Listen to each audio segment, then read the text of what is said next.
I've been saying since about 2015 that adding Michael Korvac and the Korvac Saga would make sense narratively for the MCU post-Thanos. Now, leaks seem to be catching up to my speculations, so it's a great time to dive into the story and what and where it might fit into the MCU for Phase 4, maybe even Phase 5. Before we begin though, let me thank you for watching this channel, pressing and clicking play on the video. We do upload new comic book, superhero, movie, anime, film content every single week. So on to our Korvac Saga. The 1970s was a fantastic period during the Bronze Age of comic books that saw an explosion of cosmic characters, many of which are coming to the MCU or have already done so. From Richard Rider as Nova in 1976 and the debut of the Eternals the same year, to Carol as Miss Marvel the next year, 1977, to Jim Starlin's famed run in Thanos that included the likes of Adam Warlock, Silver Surfer, Avengers, Guardians, and so many more. But there's another one from the same era, another one totally cosmic that involves so many heroes that we've already seen that are already being played within this proverbial sandbox. It's Michael Korvac.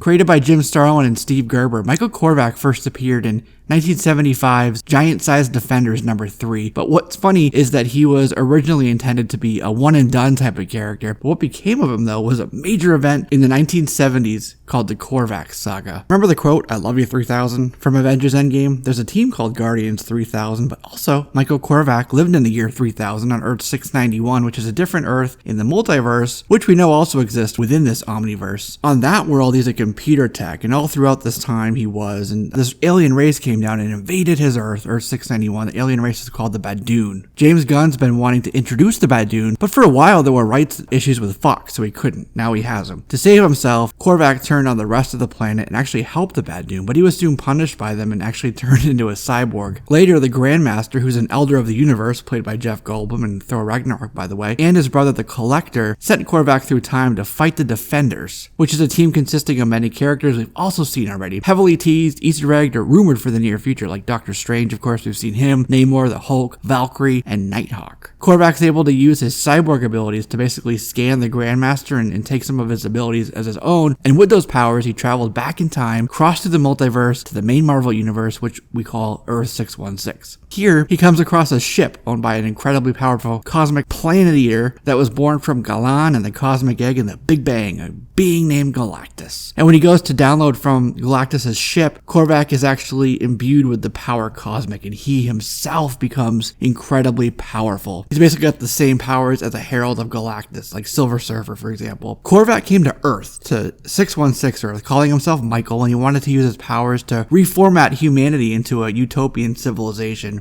Good intentions, but horrific way to get there, very Machiavellian. But the Guardians from his Earth, Starhawk, Charlie 27, Martin X, pursued him, and they teamed up with the Avengers and Miss Marvel to stop Korvac. We already have Sylvester Stallone as Stakar, a character who's Quasar's son and goes by the name Starhawk, who I just mentioned. Michelle Yeoh already as Alita, Ving Rhames as Charlie 27, and of course our new Guardians, which now includes Thor, who we'll get to in a minute. So this is where Stallone's character would actually find Korvac, and they battle on Earth, but the Stallone Starhawk will lose and be mind-wiped by Korvac. So when the Avengers and everybody else shows up, he sees them basically talking to like empty space, and that kind of tips them off that this random guy, Michael from Queens, is actually Korvac in disguise. And then of course, everybody battles. Even this being named Karina. So let me tell you who Karina is. Karina is the daughter of Benicio del Toro's The Collector.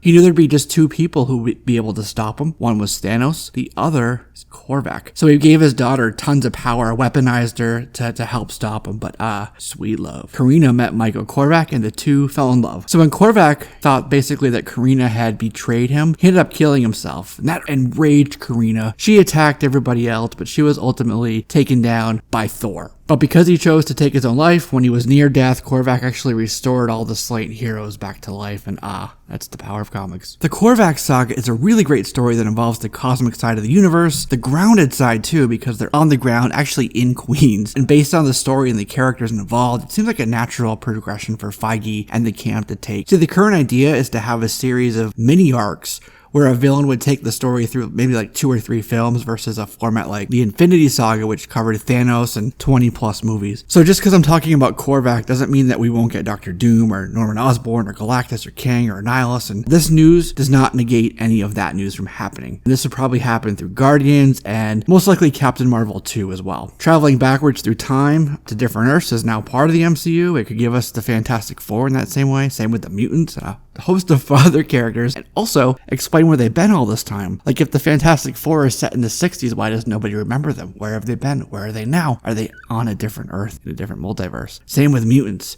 Where'd they suddenly come from? And it could easily be Captain Marvel who pursues him, falls in love, kind of takes the place for Karina. And also in that way, we could involve the Kree and the Sicarians instead of the Badun if they didn't want to introduce another alien race. But it's just so easy to make this story fit with what we have now, what we think's going to happen, and all the characters involved. But I want to know what you think. Would you like to see the Korvac Saga happen or any of these other villains and heroes that I mentioned? Go ahead and leave a comment down below and we'll continue the conversation down there. If you're here and haven't done so and enjoy content like this, don't forget to subscribe, enjoy this rapidly growing JLS Comics family, and be part of all our upcoming weekly videos. I'm Jesse, this is JLS Comics, and I'll see you soon.